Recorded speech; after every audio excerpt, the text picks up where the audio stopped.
Allô, je vais vous montrer quelques règles de base de Yu-Gi-Oh! Donc on va commencer avec les cases. Ça, c'est la moitié d'un vrai terrain de jeu.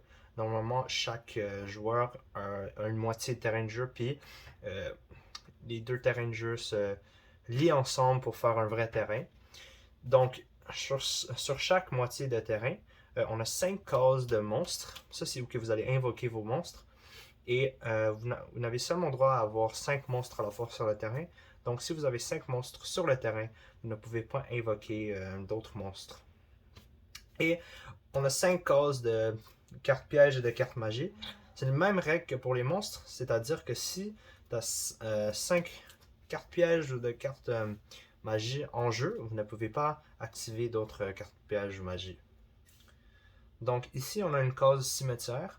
Si vous défaussez une carte de votre main à cause d'un effet d'une carte, ou votre monstre est détruit par un effet de carte, ou par bataille, dans toutes ces situations, la carte va être dans la cimetière. Et il y aura certaines cartes qui vont te permettre d'invoquer des monstres dans la cimetière. Alors, mais plus sur ça plus tard. Et on a une case pour votre paquet de cartes, et vous le mettez comme ça. Et dernièrement, quand vous allez lier les deux terrains, il va y avoir une case ici. Les deux cases-là vont être pour les questions de science. Puis ouais, c'est ça. Donc chaque joueur commence avec 2000 points de vie. Et il y a trois types de cartes dans Yu-Gi-Oh! Carte monstre, carte magie, carte piège. On va commencer avec carte magie et carte piège. Donc les cartes pièges doivent être 7 sur ton tour, comme ça. Et sur n'importe quelle case. Et sur le tour de ton adversaire, tu peux activer ta carte piège et utiliser son effet. Par exemple, Threatening Roar dit que Your opponent cannot declare an attack this turn. Donc ton adversaire ne peut pas déclarer une attaque à ce tour-là. Et pour les cartes magie, sont très semblables aux cartes pièges, sauf que tu dois les utiliser sur ton tour. Et tu peux utiliser leur effet. Par exemple, Darkhold dit que Destroy all monsters on the field, détruit tous les monstres sur le terrain. C'est très important de lire les effets de la carte. Si vous avez des questions, n'hésitez pas à venir me demander. Et une autre chose, les cartes, tu as le droit d'utiliser le nombre de cartes magie, le nombre de cartes pièges que tu veux. Mais quand leur effet est résolu, les cartes magie et les cartes pièges vont toujours dans le cimetière. Donc, on va parler des cartes monstres. Donc, pour cet exemple, je vais prendre deux cartes monstres. Frostosaurus et Jax Knight. Donc, chaque monstre a des points d'attaque et des points de défense. Et dépendant de sa position, vous allez utiliser les points d'attaque ou les points de défense dans la calculation de dégâts. Donc par exemple, ça c'est en mode attaque, ça c'est en mode défense. Donc pour l'exemple, on va mettre mon Jax Knight sur le terrain adversaire. Donc on peut voir que Frostosaurus, il a 700 plus d'attaque que Jax Knight.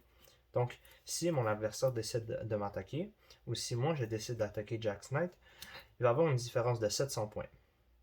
Puis le 700 points va être déduit au joueur qui a le moins, dont le point d'attaque est le moins haut. Donc dans ce cas-là, je déduis 700 points des points de vie à mon adversaire.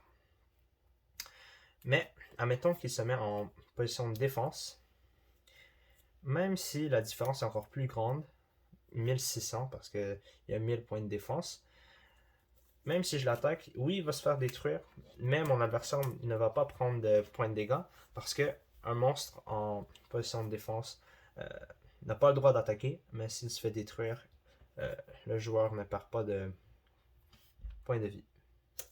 D'autres informations, c'est que tu as seulement le droit à une invocation de monstre par tour et chacun de tes monstres a seulement le droit d'attaquer un monstre de ton adversaire une fois. Ok, donc quelques dernières informations avant de vous laisser commencer. Donc, chaque joueur va mélanger ses cartes, va placer ses paquets de cartes, puis vous allez jouer roche, papier, ciseaux, lancer de pièces de monnaie pour savoir qui va commencer. Chacun va piger 5 cartes. Et si toi tu commences, tu n'as pas le droit de piger une carte, mais pour tous les autres tours qui suivent, à chaque fois que tu commences ton tour, tu vas piger une carte. Puis l'empereur du jeu va demander une question de science. Si tu l'as bon, tu pourras appliquer le bonus que cette question de science va te donner. Donc, le but du jeu, c'est de réduire les points de vie de ton adversaire à zéro. Et une chose que j'ai oublié de mentionner, c'est que si ton adversaire n'a pas de monstre, tu peux attaquer ses points de vie directement, c'est-à-dire que tu déduis les points d'attaque de ton monstre de ses points de vie directement. Donc, sur ça, t'es bon à jouer. J'espère que c'est pas trop mélangeant. Si vous avez des questions, n'hésitez pas à venir me demander.